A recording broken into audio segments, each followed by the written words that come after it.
Déšť. Trochu nás to ošplouchne. Kroupy. Nevím, jestli tím proletíme. Kontakt. Smyk. Vítr. Ne. Brzdy! Špatné počasí. Oni havarují. Dokáže v okamžiku změnit obyčejný let v zoufalý boj o přežití. Piloti udělali maximum, aby situaci zvládli, ale to nestačilo. Správné vybavení a správné informace, to může být krůček mezi životem a smrtí. Selhali všechny 4 motory. Je to neustálý boj mezi letadly a počasím, které se je snaží srazit na zem. Připravit na náraz!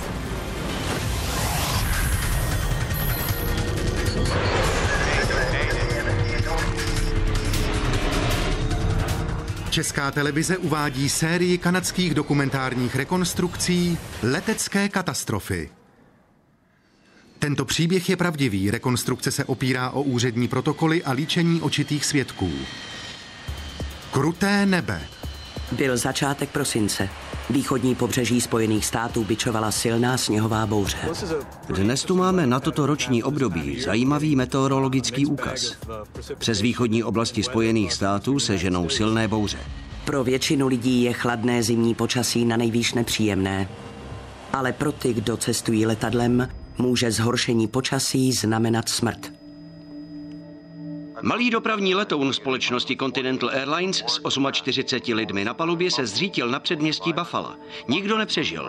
Kromě toho zahynul jeden člověk na zemi. Letadlo bylo na cestě z New Yorku do Buffalo. V době havárie padal déšť se sněhem. Lidé se denně rozhodují mezi životem a smrtí na základě povětrnostních zpráv. Ale jakmile jsou už ve vzduchu, jsou v rukách pilotů a dispečerů. Ti se musí rozhodnout tak, aby zabránili poškození letadla a zranění cestujících. Pro tento den budou mít lety z New Yorku do Houstonu zpoždění nebo budou zrušeny. Dotkne se to tisíců cestujících. O tom se rozhodlo právě zde.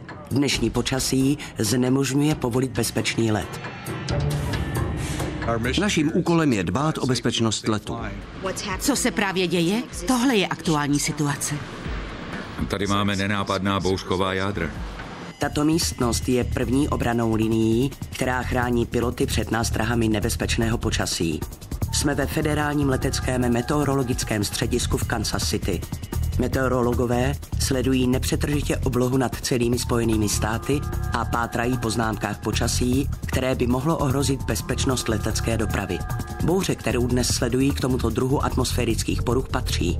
Zachytili jsme oblast zhoršeného počasí nad oběma státy Karolína, přerůstající v silné bouře s nebezpečím vzniku tornád. Meteorologové zjistili bouřky postupující směrem k Atlantě v Georgii. Varovali piloty a dispečery před blížícím se nebezpečím. Letouny, které jsou na zemi, nemohou vzlétnout. Letouny, které jsou ve vzduchu, nemohou přistát. A navíc musíte vzít v úvahu, že oblétají jednotlivé bouřky, což představuje několik set kilometrů navíc. Meteorologové budou bouřku sledovat celý den. Počasí se může kdykoliv nečekaně změnit. Proto stav nejen monitorují, ale také se snaží předvídat, kde by mohlo dojít ke vzniku nových bouřek. Nesmíme podcenit žádné potenciální nebezpečí a vždy musíme být připraveni zareagovat. V tuto chvíli se snažili zajistit bezpečnost letadel před bouřkovým systémem, který se valil směrem na jih. Protože jsme odpovědní za bezpečnost dopravy, musíme ve spolupráci s Úřadem pro letectví najít koridory, kterými mohou bouřky obletět. Nemohou letět do bouřky ani nad bouřky. S využitím těchto dvou zobrazení můžeme dostat trojrozměrný obraz atmosférických poruch a pohybu srážek. Bouřky představují pro leteckou dopravu velké nebezpečí. Pásma oblačnosti jsou rozsáhlá a většinou příliš vysoká, takže se nedají přeletět vrchem. A počasí v mracích je záludné. Žádný pilot nechce vletět do bouřky. Blesky a kroupy mohou poškodit letadlo a v extrémním případě může množství a charakter srážek způsobit vysazení motoru.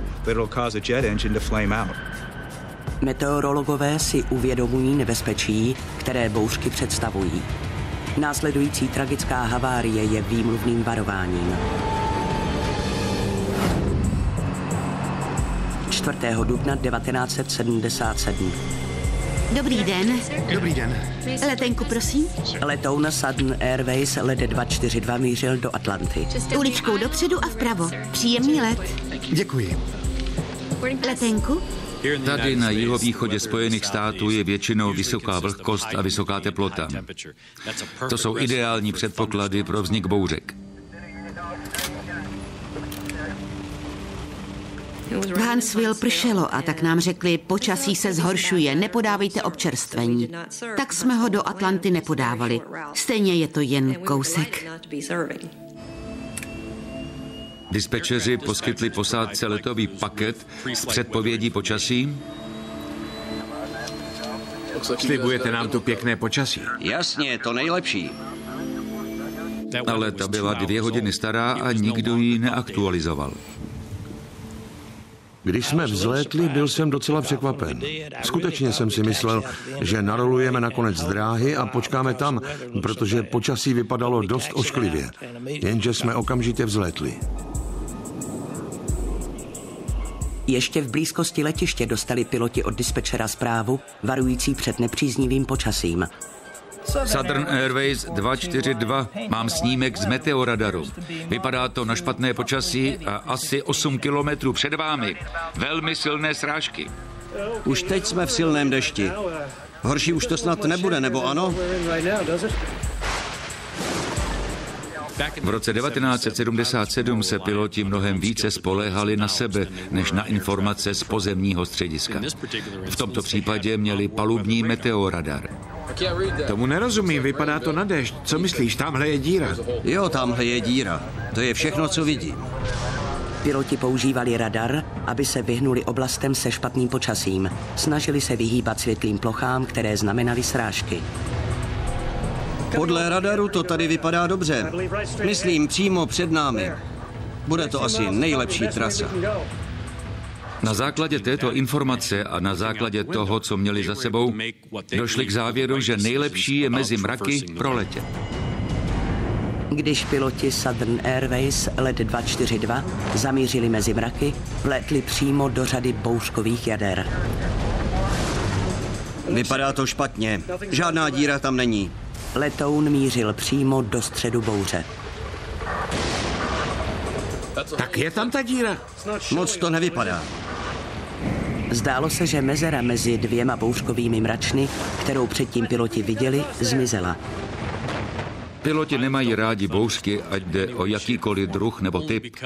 Ohrožují bezpečnost letu i letadla. V bouřce je silná turbulence, střih větru i kroupy, které ohrožují jak letadlo, tak lidi na jeho palubě.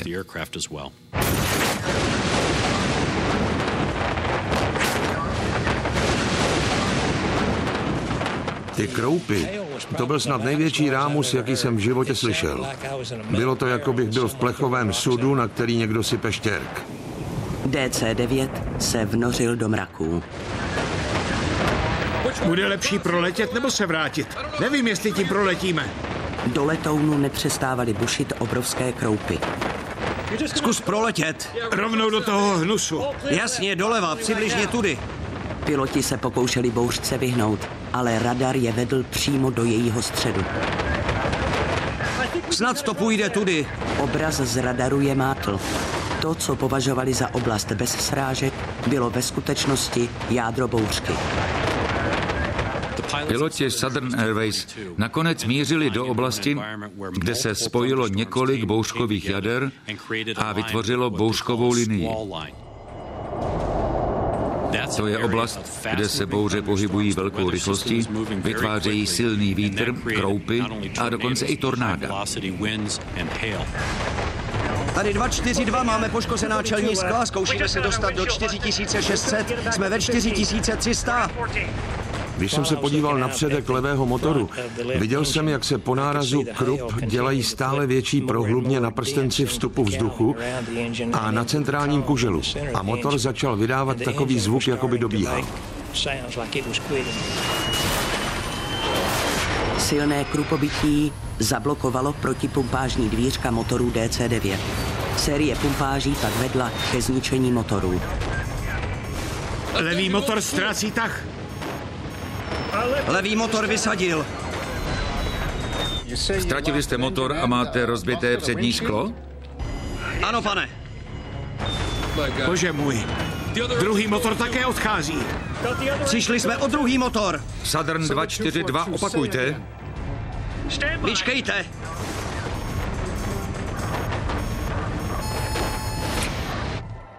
Přišli jsme o oba motory.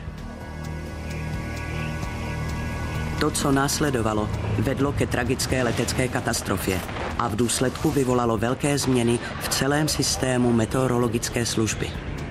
Připravit na náraz! Vysoko nad Georgií se k zemi řítil Southern Airways let 242. Přišli jsme o oba motory. Z DC-9 se stal kluzák, který ztrácel každou sekundu 17 metrů výšky. Byli ve výšce 4300 metrů, takže neměli moc času. Uvědomil jsem si, že jde o život a že to možná nepřežiju. Soustředil jsem se na to, jak zvýšit šanci na přežití.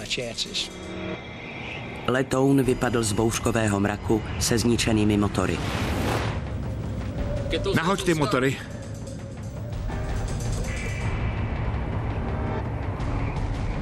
Najdi nějakou silnici. Musíme zkusit támhleto pole. Ne, Bille! Lyman Keel se nedávno vrátil z války ve Vietnamu, kde působil jako pilot amerického námořnictva.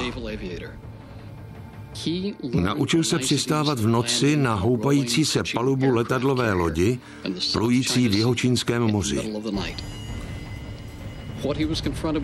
Ale teď stál před nejtěžší zkouškou své letecké kariéry. Klapky. Vysunuté na 50. Když se nepodařilo spustit motory, rozhodl se Lyman Keel přistát na poloprázdné státní silnici. Přistanu tamhle. Před námi je auto. Vidím ho. Vidím ho. Vidím.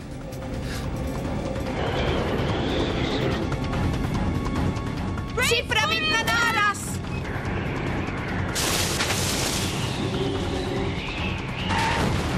Letoun dosedl na silnici procházející městečkem New Hope v Georgii. Než se letoun úplně zastavil, prohnala se kabinou ohnivá koule. Letoun přerazil telefonní stožáry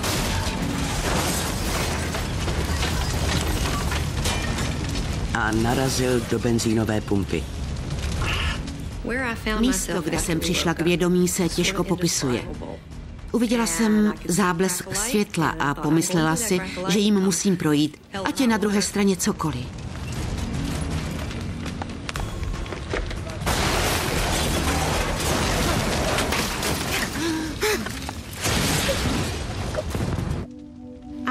Když jsem vyšla na schodiště, zahlédla jsem na zavřených dveřích odraz plamenů. Potom jsem uviděla tu hrůzu. Plameny a kouř.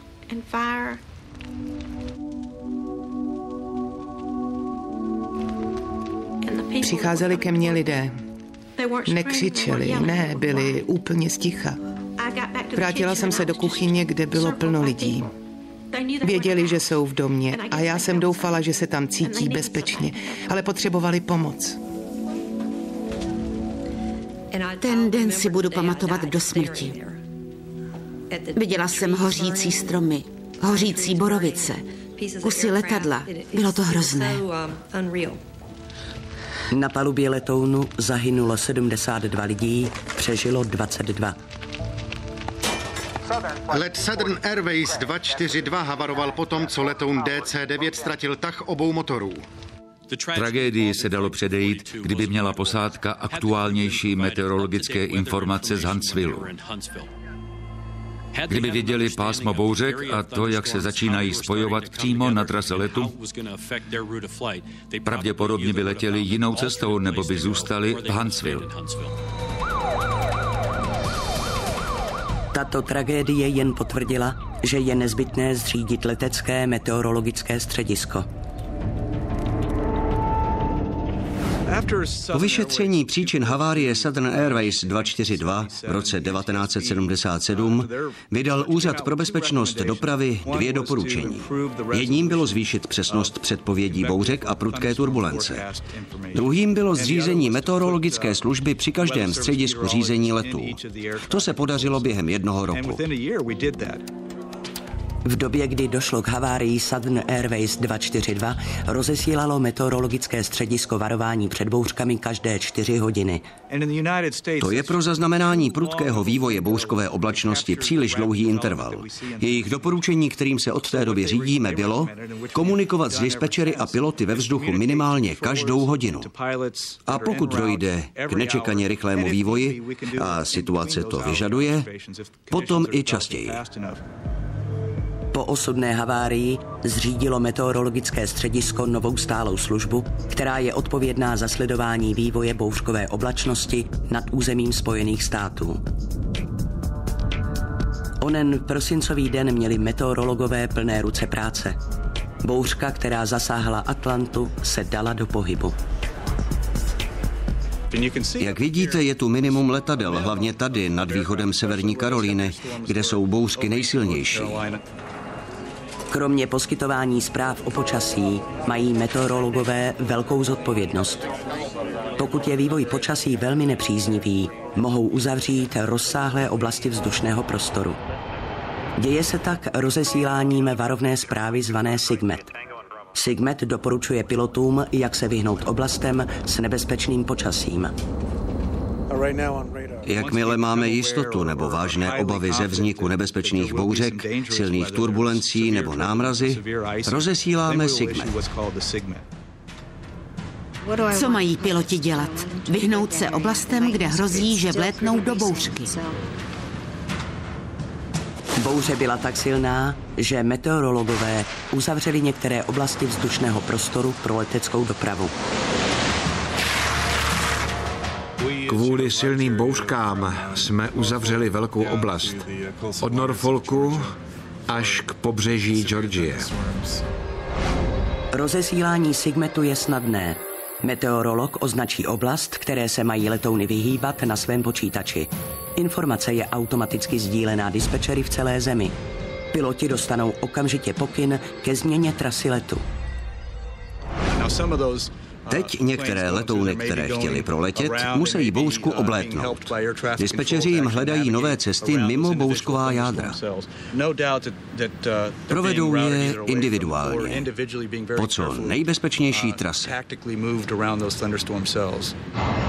SIGMET odeslaný leteckým meteorologickým střediskem se týká stovek letů po celém východním pobřeží. Jakmile je SIGMET odeslaný, piloti musí opustit uzavřenou oblast co nejrychleji. Pokud by někdo nerespektoval naše varování, vystavil by se riziku právního postihu. Vědomé narušení prostoru uzavřeného SIGMETem je vážným přestupkem. Vydání SIGMETu má široký dopad. Uzavřeli jsme určitou oblast. To má samozřejmě obrovský vliv na leteckou dopravu. Úřad pro letectví a střediska řízení letů musí rozhodnout, jak se s tím vypořádají. Jak přeorganizují stovky letů, když hrozí, že oblast bude uzavřená třeba dlouhé hodiny. Letadla mohou oblast uzavřenou SIGMETem oblétnout, ale tím se prodlužuje doba letu a zvyšují se náklady na palivo. Jinou možností je pozdržet letadla na zemi, dokud není SIGMET odvolán. SIGMET zvyšuje bezpečnost, ale zároveň způsobuje starosti leteckým společnostem a dispečerům. V průměru je ve vzduchu kolem 700 až 800 letadel. A když dojde k uzavření velké oblasti, což se v případě silných bouří občas stává, dispečerům zbývá jen velmi malý prostor, kudy musí všechna svá letadla doslova procpat. Moderní technologie umožňují zdejším meteorologům upozornit piloty na nebezpečné oblasti. Ale tyto vymoženosti nejsou součástí systému dlouho. Některé nebezpečné jevy byly donedávna prakticky neviditelné. 2. srpen 1985. Klapky na 10 stupňů. Delta Airlines let 191 se blížil k letišti Fort Worth v Dallasu. Po vzletu kontaktujte dispečera. Horko způsobilo několik odpoledních bouřek. Kvůli zhoršenému počasí na letišti začala letecká doprava houstnout. Trochu nás to ošplouchne. Co? Že nás to trochu ošplouchne. Nedělo se nic mimořádného. Kromě toho, že houstl provoz a letadla musela déle čekat.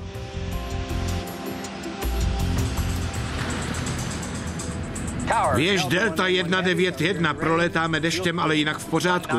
Nedostali jsme žádné varování od ostatních pilotů, kteří oblastí prolétali. Na takových informacích jsme bývali závislí. Delta 191 se blížil na přistání. Déšť houstnul. Čím blíž jsme byli k DFV, tím horší bylo počasí. Mířili jsme přímo do dešťové přehánky místo toho, abychom ji obletěli. U prahu dráhy se začal formovat jeden z nejnebezpečnějších druhů bouřkové oblačnosti. Úkony na finále. Podvozek. Vysunutý 3 zelené. V té době nebyl tento nebezpečný meteorologický úkaz ještě ani řádně popsaný. Jedním z předních odborníků, kteří se jeho výzkumem zabývali, byl John McCarthy. Z meteorologického hlediska je to drobnost v porovnání třeba se sněhovou bouří nebo hurikánem. Setkat se s tím je jako najít jehlu v kupce sena. Ta jehla se jmenuje microburst. V té době šlo o jeden z nejdůležitějších meteorologických objevů. Microbursty způsobily havárie již dříve. A Delta let 191 jim nyní měla proletět až na finále. Systém, který by dokázal piloty před nebezpečím varovat, neexistoval. Před rokem 1985 byly palubní radary schopné detekovat bouřky, zvláště oblasti s vysokou vlhkostí. Ale nedokázali detekovat microbursty, nebyly na to konstruované. Když pustíte vodu do dřezu, poteče přímo dolů a na dně se rozstříkne všemi směry. Přesně tak se chová microburst. Pokud microburstem prolétáte malou rychlostí a v malé výšce, tak je zle. Letoun prolétávající microburstem musí postupně čelit silnému protivětru. Potom ho silný sestupný proud přitlačí k zemi a nakonec letoun zasáhne nebezpečný zadní vítr. Zasažená oblast nebývá větší než 4 kilometry a jev netrvá déle než 15 minut. Je to skutečně krátká doba. Pravděpodobnost, že se s tím setkáte, ta je minimální. Těsně před prahem dráhy byl let Delta 191 zasažen microburstem. Pozor, prosedne se. Teď to přijde.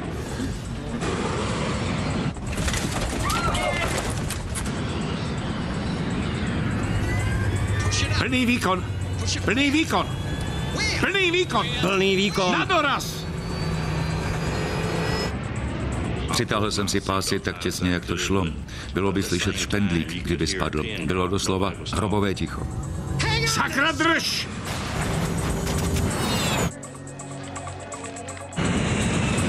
Oni havarují. Sakra!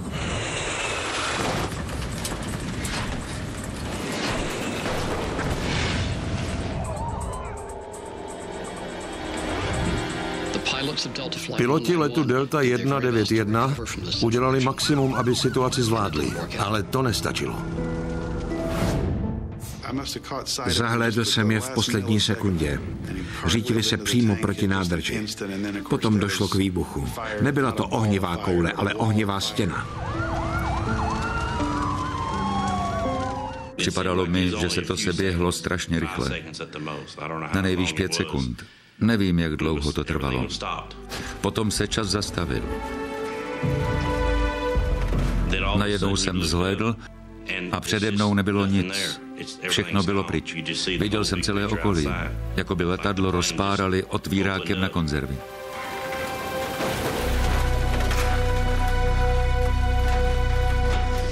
Kolem byla rozházená lidská těla. Některá oblečená, některá bez šatů. Další byla ohořelá. Havárii letu Delta 191 přežilo jen 27 lidí. Pomoc! Jsme tady! 137 lidí zemřelo. Už dříve jsem viděl mrtvé, když jsem působil jako zdravotník ve Vietnamu, ale nikdy jsem neviděl tolik mrtvých civilistů po takovém nečekaném neštěstí.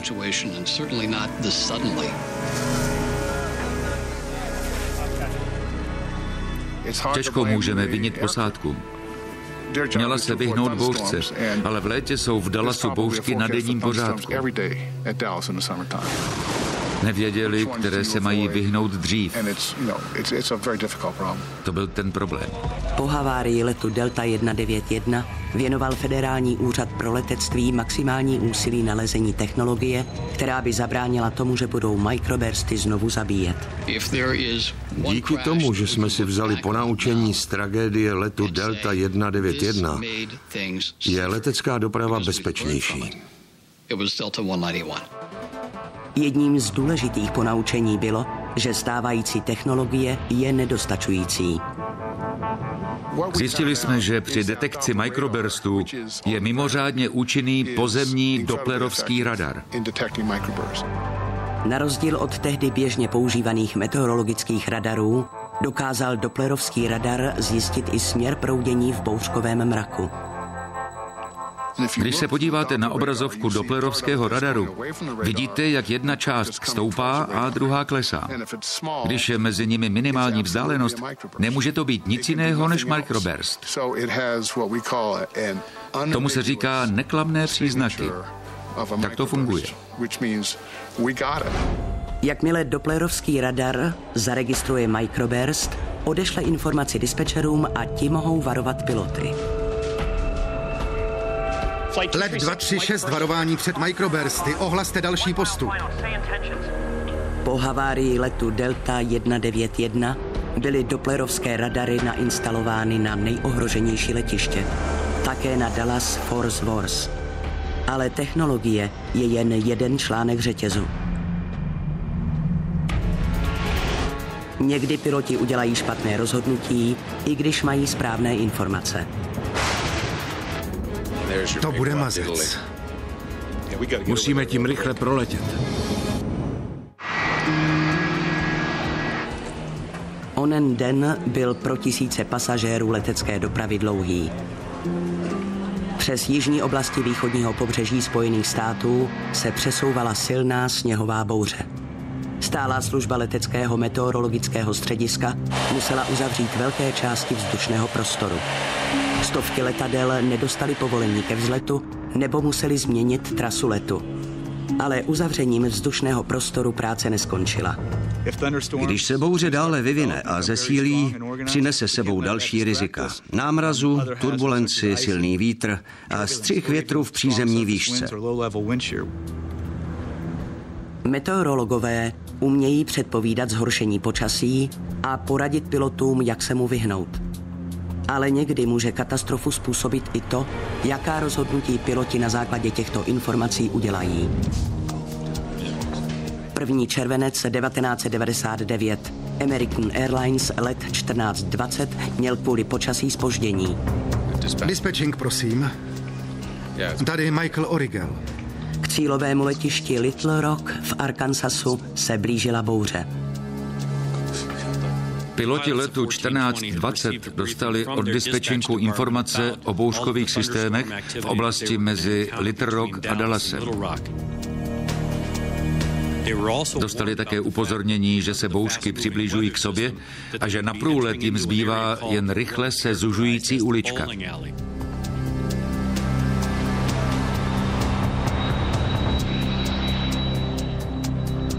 Let měl 2hodinové zpoždění. Piloti se rozhodli vzlétnout. Byl to závod, aby stihli proletět uličkou dřív, než se uzavře. No, vypadá to, že postupuje k nám. Ano.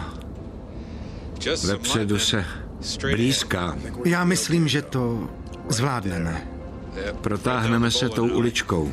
Jak říká můj kamarád, žádný stres. Žádný stres. V pohodě. Přesně.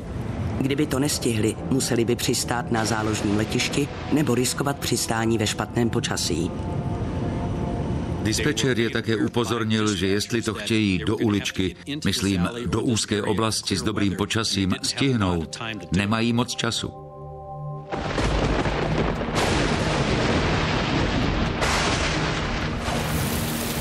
Když se přiblížili k letišti, počasí se ještě zhoršilo. American 1420, zdá se, že stihnete při přistání druhou část bouřky. Vítr je momentálně z 340, 8 metrů za sekundu, nárazy 17. Viděl jste to? Viděl jste letiště? Kde? Tamhle. Jsme před 4. zatáčkou. Je tamhle. Před 4. zatáčkou? Jsme trochu z úhlu. Musíme nalétnout ostře doprava. Ztratil jsem ji, vůbec netuším, kde jsme. S letadlem to strašně smíkalo. Něco mi říkalo, že to s námi nedopadne dobře. Snažil jsem se tu myšlenku zahnat, ale nešlo to.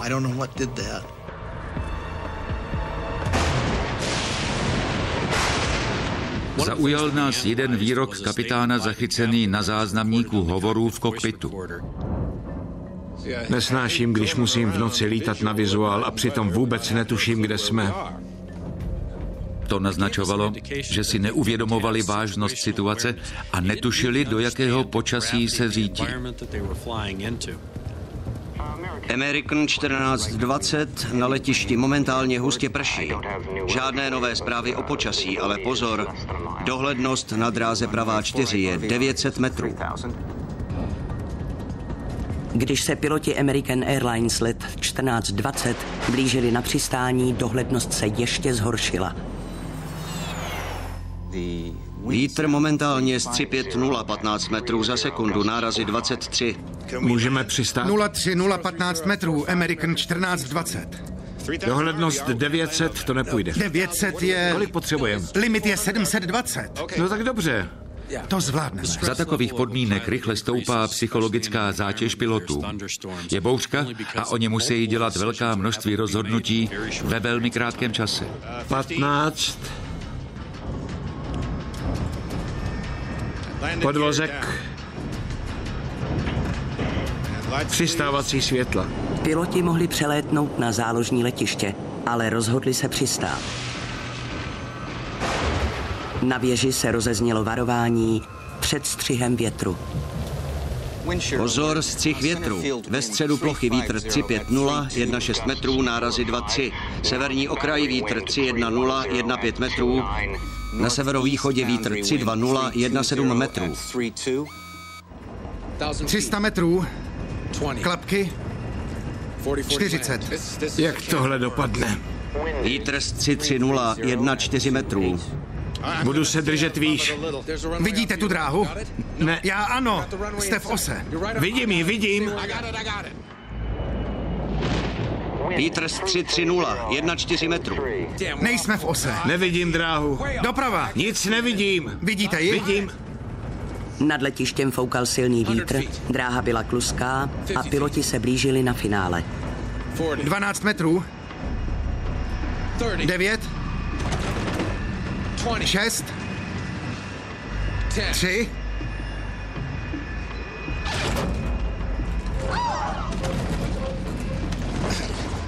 Kontakt. Smyk. Ne. Letoun řítící se po dráze se vymknul řízení. Brzdu.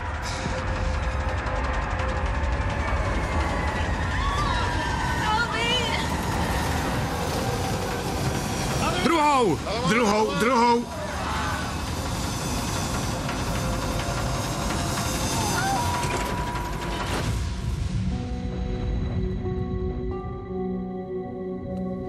Na konci dráhy vyjel letoun do předpolí a narazil do ocelových stožárů. Nemínil jsem tam zemřít. Byl jsem venku během 10 sekund, jako na vojně. Běž, běž, běž. Ale všichni neměli takové štěstí. Při havárii American Airlines let 1420 zahynulo 11 lidí, včetně kapitána Richarda Bushmana. Tušili, do čeho se řítí? To byla pro nás vyšetřovatele zásadní otázka. Vlétli do počasí, které ohrožovalo jejich bezpečnost. Národní úřad pro bezpečnost dopravy označil za hlavní příčinu nehody rozhodnutí pilotů přistát na letišti v Little Rock. V době, kdy došlo k havárii, byli piloti letu 1420 závislí na informacích, které jim o stavu počasí sděloval dispečer. V leteckém meteorologickém centru se snaží toho prostředníka z procesu vyloučit. Dokážeme obraz přenést do kokpitu, takže piloti se mohou orientovat přímo podle něj. Tím se vyloučí špatná interpretace něčeho, co dispečeři popisují. Navíc přímo vidí situaci ve vztahu k letadlu, místo toho, aby poslouchali slovní popis situace a museli si v hlavě vytvářet obraz, jaký vliv to bude mít na průběh letu. Mohou se okamžitě a pružně rozhodovat. Vše se tím urychlí. Meteorologové v tomto sále sledovali skupinu silných bouří na jihu Spojených států. Bouře utichaly, takže meteorologové otevírali uzavřené oblasti vzdušného prostoru. Letecká doprava se vrátila do normálu. Nejaktivnější atmosférické poruchy byly nad východní a jižní částí Severní Karolíny. Momentálně už z nich zbyla jen srážková oblačnost v malých výškách. Je pravděpodobné, že když se přesune nad Severní Karolínu a Virginii, letadla ji budou schopná přeletět. Bouře na jihu Spojených států utichly. Ale meteorologové bedlivě sledovali další nebezpečný přírodní živel – sopku jižně od Spojených států. Oblaka sopečného prachu představují skutečné nebezpečí. Mohou způsobit vážná poškození letadel a motorů. Nolan Duke monitoruje situaci nad Mexickým zálivem. Tohle je Soufriere Hill v Karibiku, nedaleko od Antiguy, jižně od Portorika. Sopka začala chrlit lávu a popel.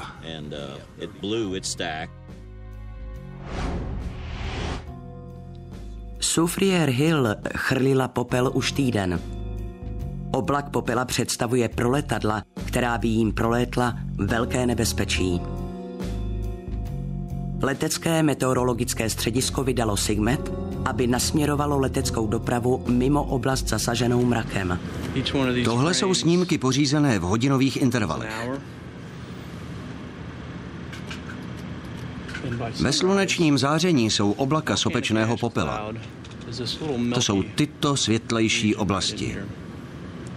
Někdy je těžké rozlišit mezi oblaky popela a normálními mraky. Vyžaduje to hodně zkušeností a cvičené oči. V té oblasti pracuje 30 000 lidí na vrtných plošinách. Jen v severní části Mexického zálivu je jejich zásobování zajišťováno 650 vzlety vrtulníků denně. Přeprava lidí, doprava zásob, náhradních dílů. Předpokládáme, že zítra to skončí a popel se rozptýlí. Ale dnes jsou oblaka popela jasně viditelná. Proto byl vydán SIGMET.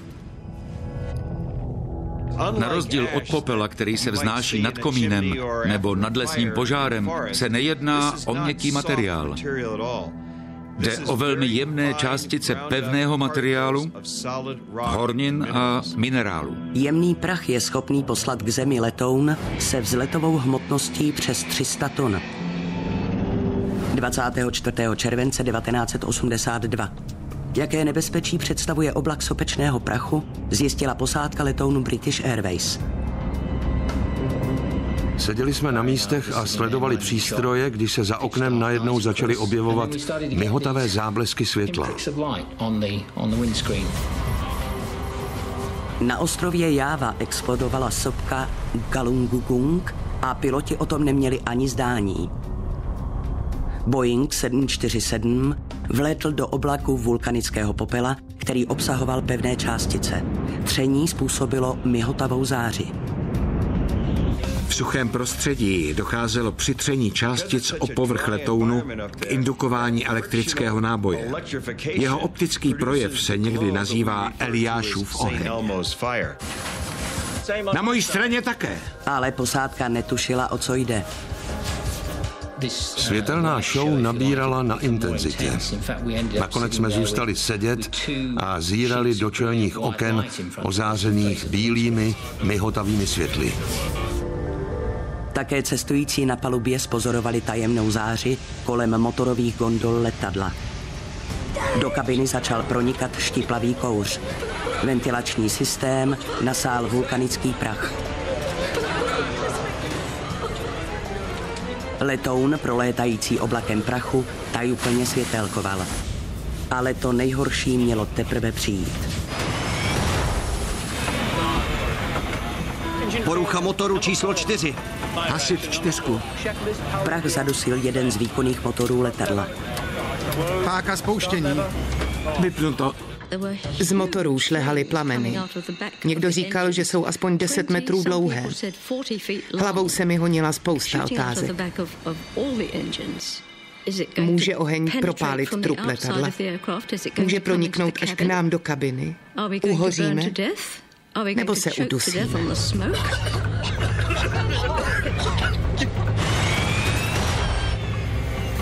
Motor 2 ztrácí otáčky. Dobře, vypněte ho.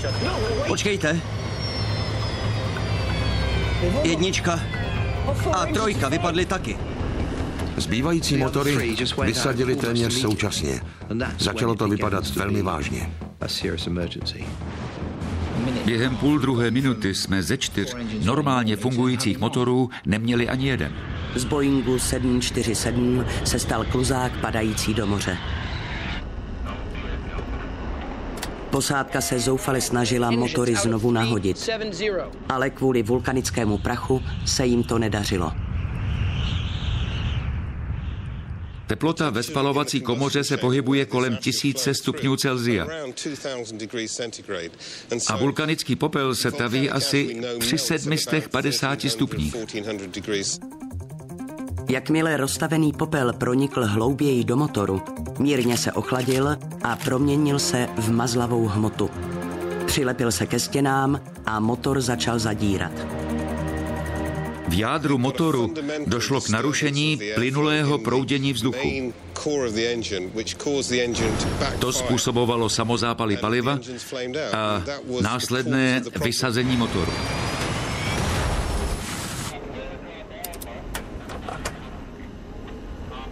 Ohlaste stav nouze. Mayday, mayday, mayday, tady Speedbird 9, letová hladina 370, selhaly nám všechny motory. Bez motorů začal Boeing 747 klesat. Z výšky 10 000 metrů zbývala posádce necelá půl hodina, než by jejich stroj narazil na hladinu Indického oceánu. Začni startovací sekvenci. Začínám. Baterie? Zapnutá. Při standardních podmínkách zabere startovací sekvence 3 minuty. Tak co? Nic? Nic. Znovu. Projdeme to odzhora. Baterie? Posádka stihne nejvýš 10 pokusů o spuštění motorů. Tlačítko zážehu? Zapnuto. Vysazení motorů se projevilo i v kabině cestujících. Motory udržovaly přetlak v kabině. Bez nich začal tlak klesat a pasažéři měli potíže s dýcháním. Dýchej normálně, pomalu. Znovu baterie? Zapnuta. Přepouštěcí ventily? Otevřeny. Tlačítko zážehu? Zapnuto. Motory vůbec nereagovaly, ať jsme dělali, co jsme dělali. Mohli jsme tu sekvenci jen do nekonečna opakovat. Tak jsme to dělali. Znovu odzhora baterie? Zapnuta. Záložní zdroj? Zapnut.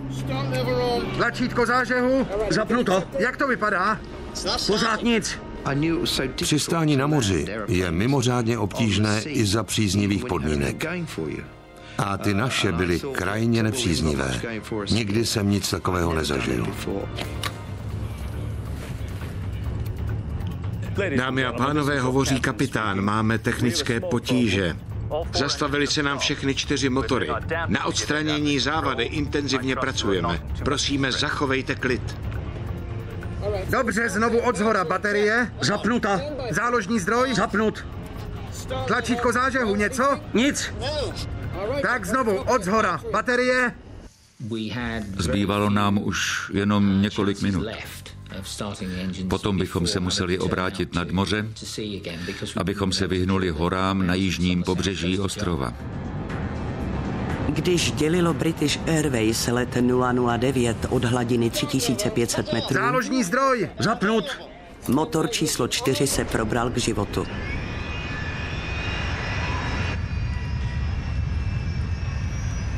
Čtyřka naskočila. Burácení nabíhajícího motoru Rolls-Royce mi v tu chvíli znělo jako rajská hudba. Byl to nepopsatelný pocit. Sklenice už nebyla poloprázdná, ale poloplná. Věděl jsem, že to zvládneme, i kdybychom se měli ploužit kolem celé Jávy. Páka přípusti? Uzavřeno. Páka spouštění? Vypnutá. Tlak paliva? V normě. Tlačítko zážehu. Tlačítko zážehu zapnuto. Trojka. Taky naskočila. Neuvěřitelné. Teď se rozjela i 1 a 2. Jakmile se dostali ven z mraku popela, zastavené motory se ochladily. Sopečná hmota uvnitř popraskala a opadala. A potom bylo možné znovu nastartovat. Rozhodli jsme se co nejrychleji přistát. Dámy a pánové, hovoří kapitán. Překonali jsme technické potíže a máme opět plný výkon motoru.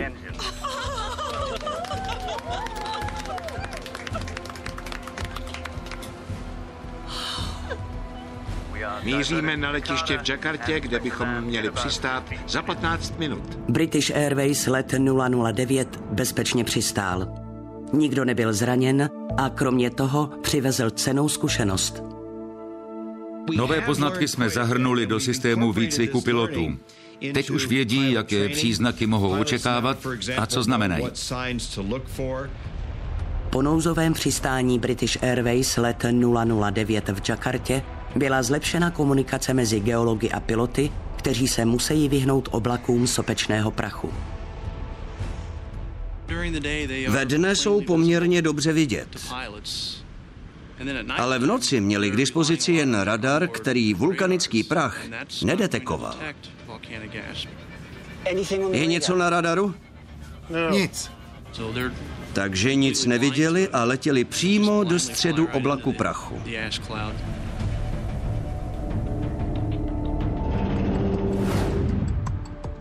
Meteorologové uzavřeli vzdušný prostor kvůli prudkým bouřkám a vulkanickému prachu.